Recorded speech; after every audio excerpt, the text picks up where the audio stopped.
Mensagens que edificam, ministradas pelo pastor Sidney Ferreira.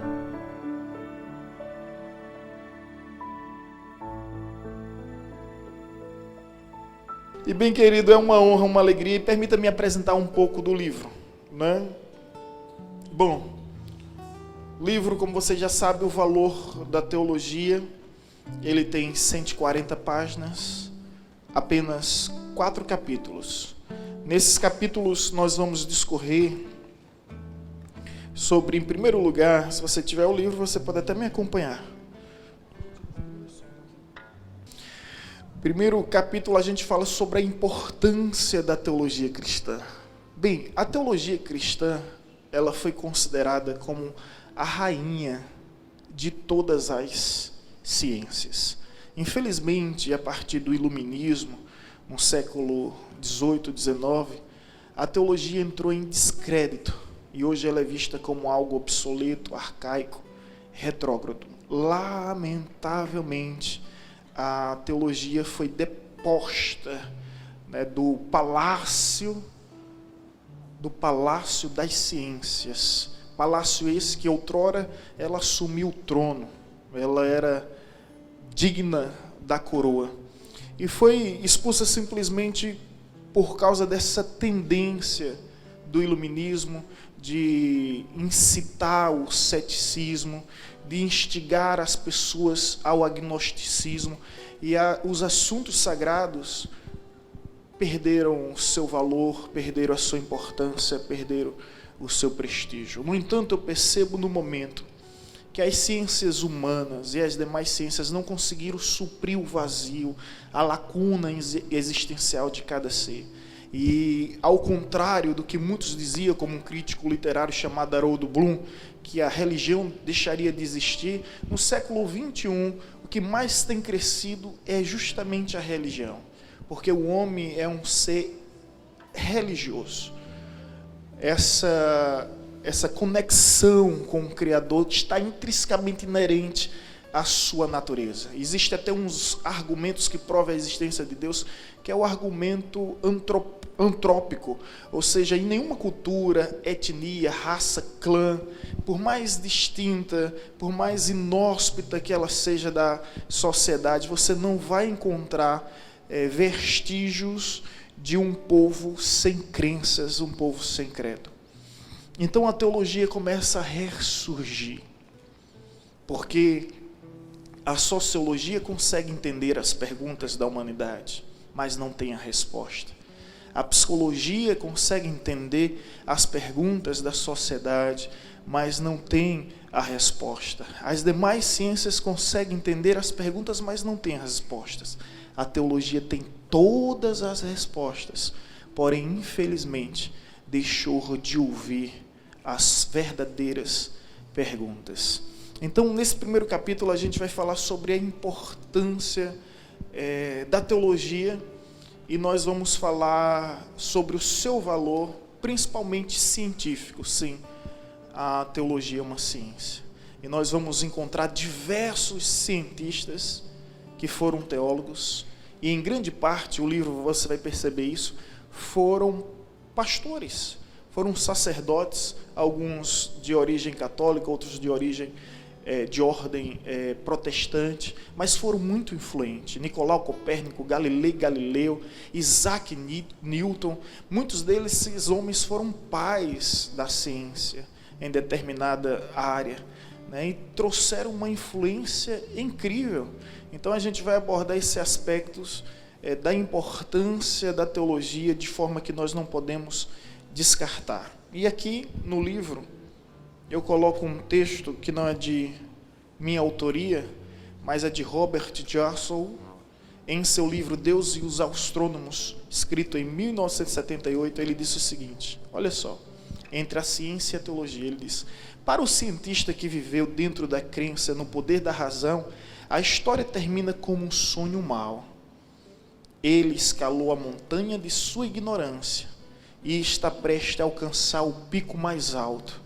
Ao lançar-se sobre a última pedra, é saudado por um grupo de teólogos que lá estavam sentados há séculos. diversas descobertas da ciência moderna já foram confirmadas através da teologia há séculos, há muito tempo. Quando vem descobrir a esfericidade da Terra, inclusive essa polêmica da Terra plana, que não passa de um despautério descomunal, uma discrepância, né, sem o menor sentido. Né? A teologia já fala sobre a esfericidade da Terra há muito tempo. Então, você vai encontrar no livro que diversas descobertas científicas vieram apenas confirmar aquilo que já está nas Escrituras. E a gente vai citando, né? E você vai perceber o quanto os cristãos, através da teologia, contribuíram para um mundo melhor. E aqui eu apresento uma pesquisa do Prêmio Nobel, e olha o que diz: uma revisão do Prêmio Nobel de 1901 a 2000 revela que 65,4% dos prêmios Nobel foram laureados aos cientistas cristãos. Identificaram o cristianismo em suas várias formas com sua preferência religiosa.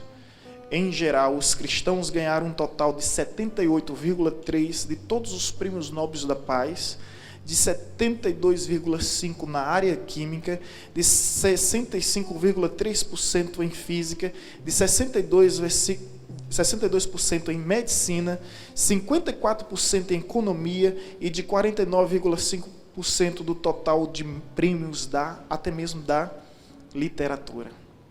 Então, no primeiro capítulo, a gente quer apresentar a importância da teologia, levando em consideração que ela tem perdido o seu valor, né, o seu prestígio.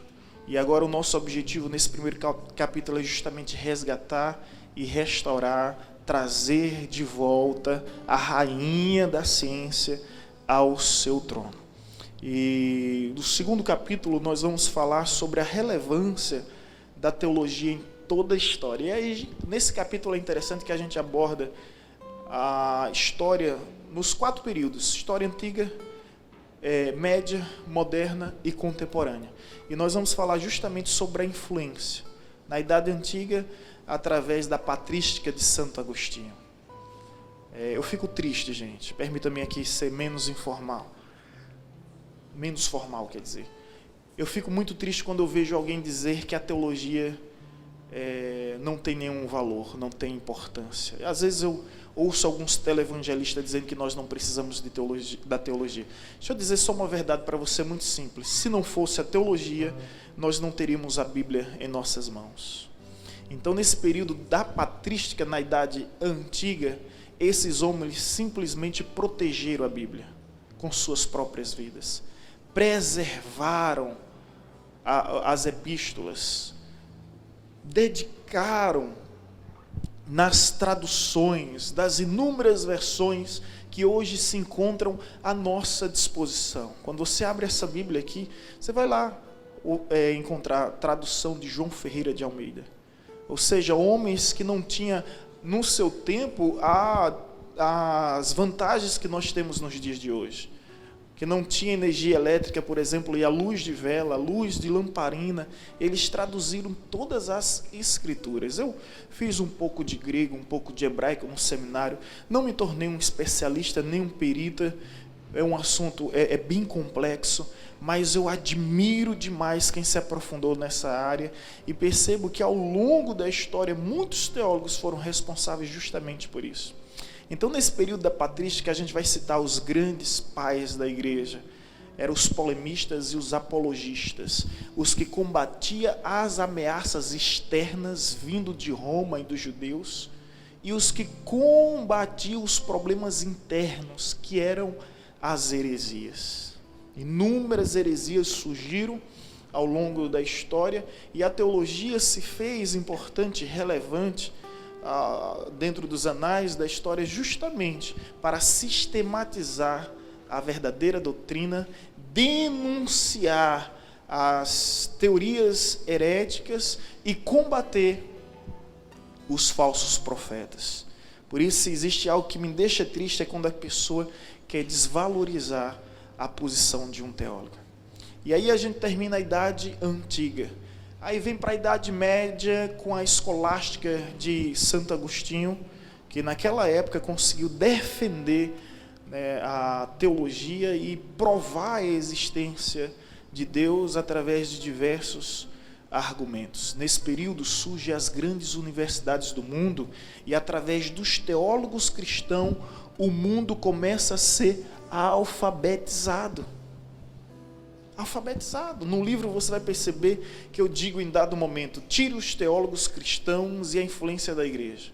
O mundo se torna bárbaro, porque em toda cultura o canibalismo era considerado normal, poligamia era considerado normal, incesto era considerado normal, pedofilia era considerado normal. Portanto, a teologia ela vem justamente moralizar a sociedade, e a civilização ocidental é extremamente grata, né, à influência teológica. E isso começa a partir justamente da Idade Média, com Tomás de Aquino, e naquele período muitos mosteiros foram criados ao longo de diversas nações, e a partir dali existia uma formação, existia uma profissionalização.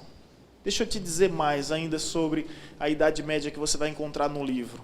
A ciência nasce no berço da teologia, porque foi justamente através do incentivo da teologia que a ciência começa a se desenvolver. Portanto, a teologia não é inimiga da ciência e não vê a ciência como sua inimiga. Nenhuma ciência contesta o que a teologia defende, apenas constata. Ou seja, nenhuma descoberta científica será para nós uma ameaça. Eu estou me referindo à verdadeira ciência, à ciência justa, à ciência correta. É verdade que existe alguns cientistas que se alegam ateus, céticos, agnósticos, porém, nada que foi dito por eles pode trazer nenhum tipo de ameaça, porque a ciência confirma as Escrituras e não contraria. As descobertas científicas, as verdadeiras, só tendem a justificar. E aí descobertas arqueológicas, históricas, né, ao longo de toda a história, tem revelado as Escrituras. Sara. Gabriel. Os filhos do pastor dão mais trabalho, meu Deus do céu. Me ajudem. E aí a gente vai para a Idade Moderna. Na Idade Moderna, o que é que a gente encontra? A Reforma Protestante. O maior marco da Idade Moderna foi justamente a Reforma. E a Reforma não trouxe simplesmente uma contribuição religiosa. Trouxe uma contribuição política, trouxe uma contribuição social, trouxe uma contribuição econômica. Através da reforma começou a surgir a liberdade de expressão, a liberdade de pensamento. E aí, no segundo capítulo ainda, nós vamos falar sobre a Idade Antiga, Média, Moderna, a relevância da teologia na Idade Moderna, a Reforma Protestante. Lembrando que naquele período não era permitido acesso às Escrituras. Segundo a crença católica, as Escrituras elas só tinham acesso ao clero, os leigos não poderiam ter acesso a nenhum tipo de informação. E aí são justamente os teólogos protestantes lutando para que a liberdade viesse a ser uma realidade. E esses homens simplesmente entregaram a sua vida por esta causa. Os grandes reformadores, como Zwinglio, como Calvino, como John Hus, os pré-reformadores, Savonarola, John Wycliffe, até chegar à figura propriamente dita de Martinho Lutero. A influência desses homens na história é incrível, é extraordinária. E eles fizeram isso justamente através da teologia. É verdade que em dado momento a Igreja Católica tentou impedir o avanço da própria ciência, mas esse é um caso isolado que não justifica justamente o que muitos alegam, que a teologia sempre impediu o crescimento. Na realidade, o crescimento científico. Na realidade, a teologia é responsável por todo o incentivo científico. E aí começa a surgir as grandes universidades. Harvard, nos Estados Unidos, Oxford, na Inglaterra, as grandes universidades do mundo. Se você for olhar até para o Brasil, as grandes universidades, como a Mackenzie, são de origens cristãs, né, são de formação cristã. Então você percebe toda a contribuição até chegar na Idade Moderna, onde começa a surgir uma teologia pública. Escute, essa teologia pública, ela começa mais a interagir com a sociedade.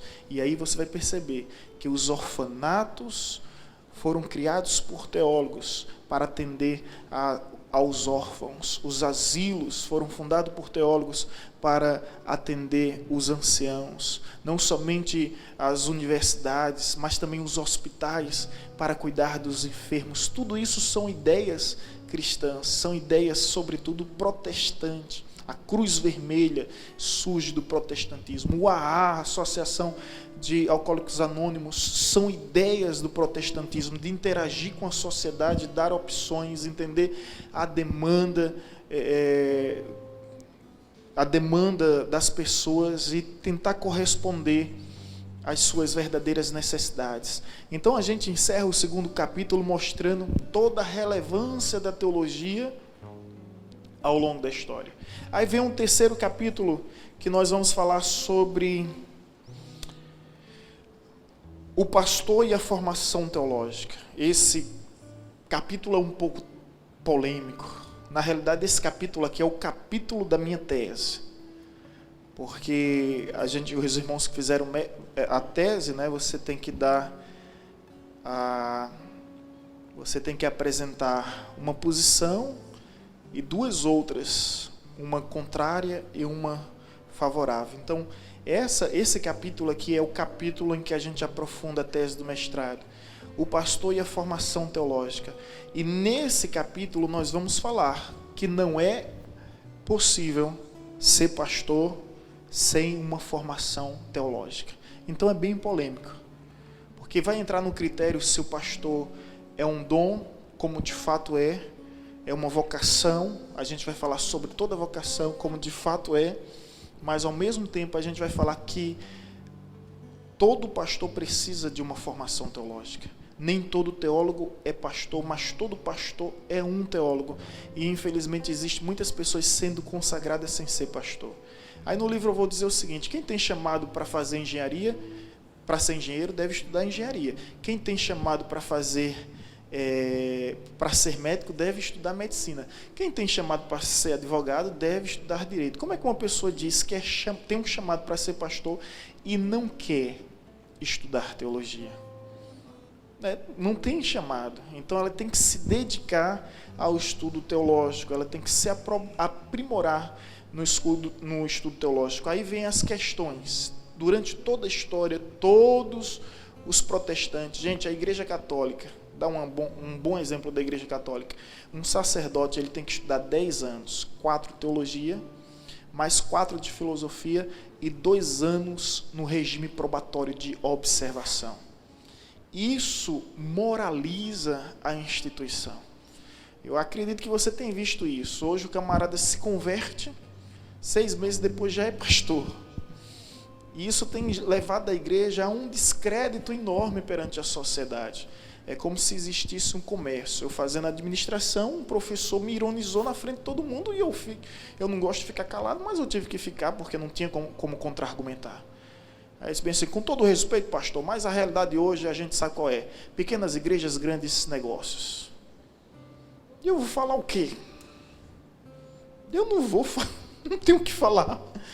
É triste essa realidade e se eu pudesse falar, eu ia dizer uma ressalva. Pequenas igrejas, grandes negócios. E esses grandes negócios é um comércio negro. Sem critérios, sem regras, sem legislação nenhuma. Vanessa, ela é nutricionista, minha esposa, você sabe. Todo ano ela dá uma satisfação ao CRN, Conselho Regional de Nutrição, que é justamente o órgão que fica responsável por fiscalizar o trabalho e a atuação dela. Se ela não estiver correspondendo ao CRN e continuar atendendo, sabe o que é isso? Uso ilegal da profissão. Não é? Ou seja, é um crime. É um crime. Então, dentro do terceiro capítulo, que eu acredito que é o mais polêmico, né, inclusive houve algumas divergências entre os professores. Lá eu fui avaliado por 3 professores, teve um que ficou com uma certa dificuldade em assimilar, mas eu procurei, um trabalho de pesquisa, a gente procura argumentos que venham ratificar, corroborar, justificar essa tese. E os argumentos que eu encontro é justamente bíblica. O pastor perguntou, e o que você tem a falar, isso durante o desenvolvimento do trabalho, o que você tem a falar dos apóstolos? Eles não tiveram curso de teologia. Eu disse, espera aí, eles não tiveram diploma, eles não tiveram um certificado de teologia. Agora, disser que eles não tiveram curso de teologia é um absurdo. Eu troco meus 14 anos de estudo de teologia pelos 3 anos que eles tiveram, um intensivão, de manhã, de tarde, de noite, de madrugada, no jardim, no deserto, no mar, no monte. Eles estavam aos pés do mestre, e o que Jesus dizia é: errais em não conhecer as Escrituras e nem o poder de Deus, examinai as Escrituras. O Verbo encarnado estava ensinando, instruindo, e todo o tempo, tudo que Jesus fazia era com o objetivo do ensino, um objetivo didático e pedagógico. Como também naquela época não havia certificado e diplomação de medicina. É justamente a organização da sociedade que vai proporcionar essa possibilidade para os nossos dias. Naquela época não existia diploma de engenheiro, né? A pessoa era justamente a experiência que contava, e a experiência dos apóstolos são incríveis. E aí eu vou mostrar, foi o que eu mostrei, também vou citar no livro, para quem ainda tem dúvida, que a exigência do sacerdócio, para o sacerdócio da tribo de Levi, era demais, gente. Eram critérios rigorosos. Ou seja, só podia exercer o sacerdócio acima de 30 anos. Só poderia exercer. Por isso que Jesus espera 30 anos. E eu vou citar as referências bíblicas somente há 30 anos. E isso tinha que ser filho de sacerdote, instruído pelo sacerdote, ou seja, capacitado. E quem conhece um pouco da cultura judaica sabe que aos 12 anos de idade a criança já sabe todo o Torá. É a forma dos judeus educar o seu povo. Então, historicamente, biblicamente e, enfim, teologicamente, não pode existir pastor sem teologia. Bom, se houver, é um clandestino. É um pastor genérico. Pastor, eu tenho formação para ser pastor, eu tenho chamado para ser pastor. Amém. Vá estudar. Porque nada justifica a falta de disposição para aprender. Nada justifica. João Batista estudou 30 anos para exercer um ministério de 6 meses. As pessoas hoje querem estudar 6 meses para exercer um ministério de 30 anos. Infelizmente, as igrejas neopentecostais estão oferecendo curso de teologia escute só, o problema não é oferecer, mas oferecendo em 6 meses. E aí no livro eu vou falar sobre o seminário, o comércio que existe sobre o seminário. Você hoje entra na internet e bota lá, bacharel em teologia. Você consegue o bacharel em teologia em questões de 3 meses. Basta pagar, o certificado chega na sua casa, eles não querem saber nem da avaliação, nem do acompanhamento. Então a gente vai falar no terceiro capítulo justamente sobre essa questão, que é o capítulo mais polêmico, e eu não consagraria, eu vou dizer, ninguém ao pastorado sem justamente um preparo teológico. Agora, escute, não é o diploma que faz um pastor, não é um certificado que faz pastor, é Deus quem faz o pastor. Agora, no mínimo que esse pastor venha conhecer, né, a teologia. E quando eu falo teologia, gente, no livro eu vou distinguir a boa teologia da má teologia, a teologia saudável da teologia doentia, da teologia enferma. E eu vou falar uma verdade, o seguinte: O sol que enrijece o barro é o mesmo que derrete o gelo. O problema não está no sol. O problema está na natureza, na essência de cada um. Por exemplo, a teologia, ela é uma, única. Agora, a maneira das pessoas interpretar é que manifestam e expõem o seu caráter. Eu conheci pessoas que estudaram teologia e se tornaram mais humildes. Outros, contrapartida, estudaram teologia, se tornaram arrogantes, soberbos, pedantes, cheios de altivez. O problema está na teologia? Não. Conheço pessoas que, ao estudarem teologia, se tornaram tiveram mais amor. Outros, ao estudarem a teologia, a Bíblia, as Escrituras, tiveram mais ódio. Não é essa a realidade que a gente vê no dia a dia? Pessoas que se deparam com conhecimento religioso, com conhecimento bíblico ou teológico, ao invés de despertar no seu coração amor, são impulsionados pelo ódio.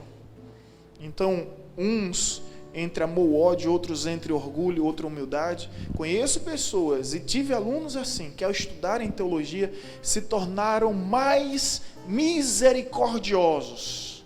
Outros se tornaram implacáveis, sabe? Implacáveis. O problema não é a teologia. O problema não é as Escrituras sagradas. O problema é justamente a essência dessa pessoa. No livro eu vou falar também ainda sobre esse aspecto que Paulo nunca viu Jesus, nunca andou com Jesus, nunca esteve com Jesus, nunca ouviu falar de Jesus. Mas quando o Novo Testamento nos apresenta Paulo, nos apresenta um homem que escreveu 13 epístolas, sem nunca ter estado com Jesus. Já Pedro, ao contrário de Paulo, que sempre esteve com Jesus, escreveu 2 epístolas. Ou seja, o alcance de Paulo se tornou maior do que Pedro. Por quê? Paulo tinha mais conhecimento, tinha mais fundamento, tinha mais base o seu ministério. Da mesma forma é o meu ministério, o seu ministério. Na medida que nós conhecemos, na medida que nós nos preparamos, isso vai determinar justamente o alcance que nós teremos a nível ministerial. Vocês estão entendendo? E por fim, chegamos ao 4º capítulo do livro. E no 4º capítulo eu vou falar sobre a missão teológica da igreja. Nesse capítulo eu vou defender que a teologia não é somente para pastores. A teologia é para todos. Ou seja, todos devem se envolver com a teologia. Na igreja primitiva, a gente vai citar historiadores que apresentam esse fato. Na igreja primitiva, todos os membros da igreja eram envolvidos com a teologia. Eram conhecedores da teologia. E aqui eu vou despertar a igreja para uma realidade. Poucos se importam, infelizmente, com conhecimento teológico.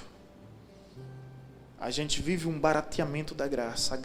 A salvação é de graça, mas esquece que o discipulado tem um alto preço. E as pessoas não querem se dedicar, e é vergonhoso quando os filhos das trevas são mais astutos do que os filhos da luz. Porque qualquer testemunha de Jeová, consegue dar uma surra, me perdoe a expressão, de Bíblia em pessoas que estão há tanto tempo na igreja. E eu me pergunto, meu Deus, qual o motivo desse descaso? Qual o motivo desse desdém? Qual o motivo desse interesse em a pessoa conhecer as Escrituras para falar sobre a Santíssima Trindade? O que eu recebo de alunos no seminário que não sabem absolutamente nada sobre a Santíssima Trindade? E quer que eu cito aqui essa verdade? O seminário existe porque a igreja falhou. Porque se a igreja assumisse seu papel na educação, o seminário não teria necessidade de existir. Era o papel da igreja. Aí eu vou citar um fato histórico, onde na cidade de Constantinopla havia uma igreja linda, bela, uma igreja cristã. Mas depois que os muçulmanos conquistaram aquele lugar, simplesmente mudaram o nome da cidade. Eu esqueci agora o nome da cidade que foi transformada em Constantinopla. Istambul, muito bem, Istambul.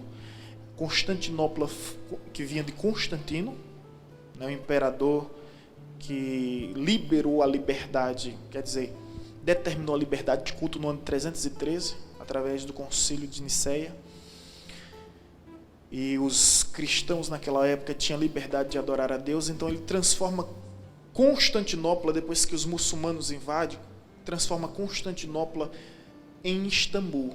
Aí pega aquela igreja católica linda, suntuosa, robusta, um cartão postal daquela região, e transforma em uma mesquita, que até hoje está lá. No livro a gente cita isso. Aí eu digo bem assim, se nós não nos preocuparmos hoje com o verdadeiro ensino, com a verdadeira doutrina, vai acontecer essa realidade. Igrejas vão se transformar em museus. Eu vi isso nos Estados Unidos. Em cemitérios, né? Vão se transformar em universidades, como alguns casos, em outros até em bares, que aconteceu. Se nós não nos preocuparmos em fazer a teologia acontecer. Então, nesse último capítulo, a gente vai falar sobre a missão teológica da igreja, e aqui vem um desafio: despertar justamente os irmãos a fazerem teologia, pensar em teologia. Nem todo mundo que se faz teologia vai ser pastor. Eu sempre digo isso no primeiro dia de aula: olha, você está estudando teologia para ser um cristão melhor, né? Se você tem um chamado para ser pastor, essa é uma questão da vocação. E sobre essas questões, no livro a gente cita uma frase que eu acredito ser muito importante, que diz o seguinte: a teologia é inevitável, na medida em que o cristão ou qualquer outra pessoa procura pensar de modo coerente e inteligente a respeito de Deus. E não somente inevitável e universal, como também valiosa e necessária. Sem a reflexão formal a respeito do significado do Evangelho, da salvação, que é da parte da teologia, ele se degeneraria rapidamente para a condição de mera religião folclórica e perderia toda a sua convicção da verdade e sua influência sobre a igreja na sociedade. Ou seja, a igreja que não se preocupa com a teologia, ela se resume apenas a uma religião folclórica. Por fim, algo que muito me preocupa, e eu não poderia deixar de citar, é justamente algumas pessoas, por conhecerem um pouco da teologia, eu diria a ponta do iceberg, elas se tornam, de alguma forma, eu vi isso muito ao longo da história, tanto no seminário, como aluno, tanto quanto como professor hoje de um seminário. E eu cito aqui as frases de um teólogo chamado Basílio de Cesareia, que diz o seguinte, já no finalzinho: o homem sábio deve sempre evitar a glória vã e o desejo de agradar o povo. Tomando a razão como um guia, deve permanecer no caminho reto, a buscar o objetivo que julga melhor, sem desviar-se por conta das contradições dos homens, nem pelos insultos, tampouco pelos perigos. O que não possui tais sentimentos é semelhante àquele feiticeiro egípcio, que metamorfoseava em planta, besta, fogo, água ou qualquer outra forma que desejava. Da mesma forma, um farsante, que muda dependendo das circunstâncias e das pessoas com que se relaciona. Louvará a justiça enquanto estiver com justos, mas língua dupla mudará a justiça enquanto estiver em meio aos escroques.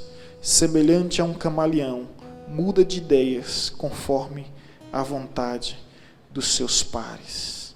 Aqui fala sobre o teólogo que não está comprometido com a palavra, mas está mais preocupado com a sua popularidade perante as opiniões alheias. A gente apresenta nesse último capítulo a figura de um teólogo público. E o meu desejo, meu objetivo é resgatar a imagem do teólogo que se perdeu no século XXI como homem de conhecimento, mas também como homem de fé, como homem da ciência, mas também como homem de oração, um homem de informações acadêmicas, mas um homem também de vida piedosa. E eu tenho muitos exemplos ao longo da história, como por exemplo Jonathan Edwards, o maior teólogo e filósofo da América do Norte. O sermão mais conhecido do mundo é o sermão que este homem pregou. Pecadores na mão de um Deus irado. Foi uma pregação tremenda, onde ele passou 3 dias antes, orando e jejuando para poder pregar. No dia que ele foi pregar, deixa eu contar um pouco da história. Ele simplesmente leu o sermão. E as pessoas tiveram visões, diversas visões. E as pessoas... Teve um mover tremendo na igreja, que ficou relatado e registrado na história como uma das maiores visitas sobrenaturais de Deus em uma comunidade. 3 dias se dedicando. Interessante que esse sermão existe, completo, do início ao fim. Eu vi uma história até de que, quando Jonathan Edwards pregou, as pessoas caíam no chão de poder, consciente, mas pedindo a Deus perdão. Aí teve um jovem seminarista que conseguiu, com muito afinco, esmero, decorar todo o sermão de Jonathan Edwards. E aí ele convidou toda a igreja para assisti-lo e ele foi pregar. E por incrível que pareça, irmãos, as pessoas também caíram de sono. O jovem seminarista esqueceu um detalhe. Ele passou 3 dias antes, orando e jejuando, para que Deus o usasse poderosamente. Mas por que eu vou falar com Jonathan Edwards? Você vê um homem cheio de conhecimento, mas ao mesmo tempo com a efervescência do Espírito de Deus, com graça, com unção e com poder. E mais do que isso, ele morreu. E quando você vai estudar a morte de Jonathan Edwards, eu fico maravilhado, porque revela a contribuição dos teólogos para a sociedade. Ele morreu por ser o único voluntário contra uma epidemia que estava, se alastrando e exterminando as pessoas em sua comunidade, em sua região. E ele aceitou ser um voluntário e tomar uma vacina contra a varíola. E por essa razão ele morreu. Morreu em busca do bem comum, trazendo o bem para a sociedade.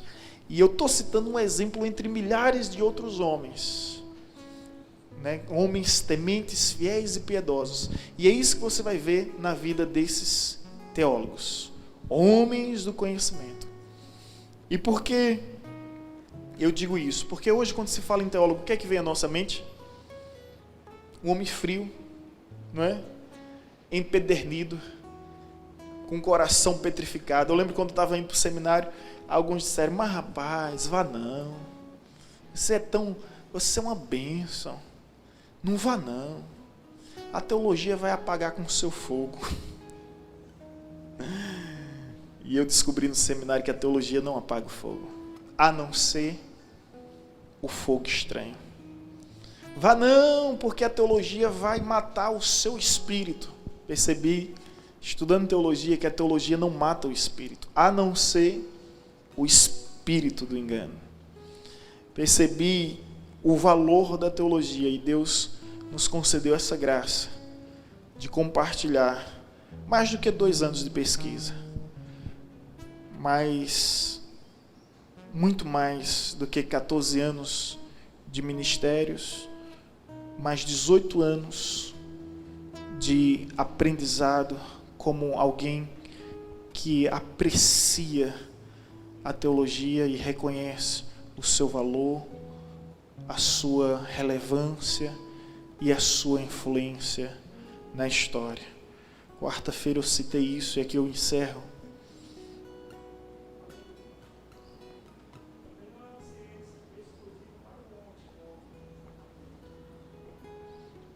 Justamente.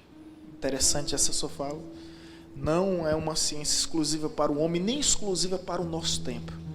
Se é um conhecimento que você pode adquirir neste mundo, e esse conhecimento há de reverberar por toda a eternidade, é justamente o conhecimento teológico.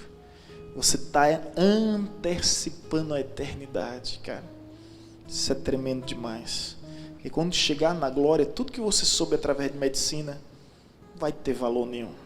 Tudo que você soube através da filosofia, sociologia, psicologia, direito, engenharia, terá nenhuma utilidade. Mas tudo que você descobriu através da verdadeira, saudável e boa teologia fará todo o sentido. É por isso que eu iniciei lendo aquele texto, que a ciência escala a montanha do conhecimento, no afã de chegar o mais rápido possível ao topo. E quando chega no topo, quem é que ela encontra? Os teólogos, sentados lendo as Escrituras. Lendo as Escrituras. Que coisa tão tremenda e tão formidável. E o conselho que eu dei para os alunos de teologia aqui na quarta-feira foi o seguinte: Paulo, ele dá, na realidade é o conselho de Paulo, ele diz: aplica-te à leitura. Então, meu irmão, a leitura é essencial e fundamental. E infelizmente surgiu uma pesquisa que nós cristãos evangélicos somos o povo que menos lê. Os espíritas estão na nossa frente, os católicos estão na nossa frente, e nós somos o povo que menos lê. Povo se tratando de religião. Os espíritas estão na frente, são os que mais leem. Depois os católicos, talvez não seja a realidade de Paulo Afonso, mas existem muitos. Você pode até perceber esses padres popstar, né? Os livros que eles fazem se tornam best-seller, né? E cristãos protestantes são os que menos lêem. E o conselho de Paulo é: aplica-te à leitura, porque quem lê conhece mais, quem lê se expressa melhor, quem lê tem maior facilidade de compreender. E o apóstolo não termina aí, ele diz bem assim: traga-me o pergaminho e os livros. Ele diz o seguinte: traga-me o pergaminho, era a Bíblia, mas ao mesmo tempo ele não queria só a Bíblia, ele queria os livros. Dizem que Charles Spurgeon, ele tinha todas as manhãs a Bíblia na sua mão esquerda e o jornal do dia na sua mão direita, e ele foi considerado o príncipe dos pregadores. Traga-me um pergaminho e os livros. Aí eu fico a perguntar e a me questionar: o homem que a Bíblia diz que viu a glória reluzente e resplandecente de Deus como o sol ao meio-dia, o zênite. Ele viu o zênite, Alex. O zênite é o ponto central do sol ao meio-dia, o centro da terra. Ele falou palavras inefáveis, palavras que nunca a nenhum homem foram lícitas e não são dignas para os homens. Palavras que somente os anjos pronunciam. Ele escreveu 13 epístolas. Ele teve experiências extraordinárias por Deus, mas no final da sua vida, moribundo, prestes a morrer, ele pede livros. Ele pede livros. Que exemplo extraordinário esse do apóstolo Paulo para a nossa vida. Mesmo com todas as experiências, mesmo com todo o conhecimento, ele ainda tem um desejo no seu coração, nos últimos dias da sua vida: ler livros. E eu traria esse conselho para os irmãos: leia, aplica-te à leitura, e tenha certeza que isso vai ampliar, a sua mente sobre diversas áreas. Enfim, quero agradecer mais uma vez a cada um por estar aqui, e o livro se encontra já à disposição com essa temática, o valor da teologia, e eu espero, por meio desse livro, despertar esse interesse e lançar um desafio. Aqui tem teólogos formados em nosso meio, que as pessoas veem em você um homem de conhecimento, mas também um homem de oração, um homem, de leitura e cheio de ciência, mas também um homem de fé e cheio também do poder de Deus. Resgatar a imagem do teólogo no século XXI. Que Deus esteja levantando no nosso meio homens modelos como foi Charles Spurgeon, Jonathan Zirda em seu tempo, em sua história, né, e as contribuições que eles trouxeram. São tantas informações, irmãos, mas eu acredito que no livro eu cito George Miller, um pastor que leu a Bíblia 200 vezes, 100 delas foi de joelhos. E esse pastor, teólogo cristão, criou vários orfanatos para abrigar crianças. Esses homens não ficavam no gueto de 4 paredes, somente escrevendo, traduzindo, transliterando as escrituras. Eles iam pelas ruas, pelas vielas, pelas calçadas, pelos vilarejos, pelas comunidades. Eles iam viver a experiência do dia a dia, fazer teologia no meio do povo como um teólogo público. Que esse seja o nosso desafio para a glória de Deus. Amém?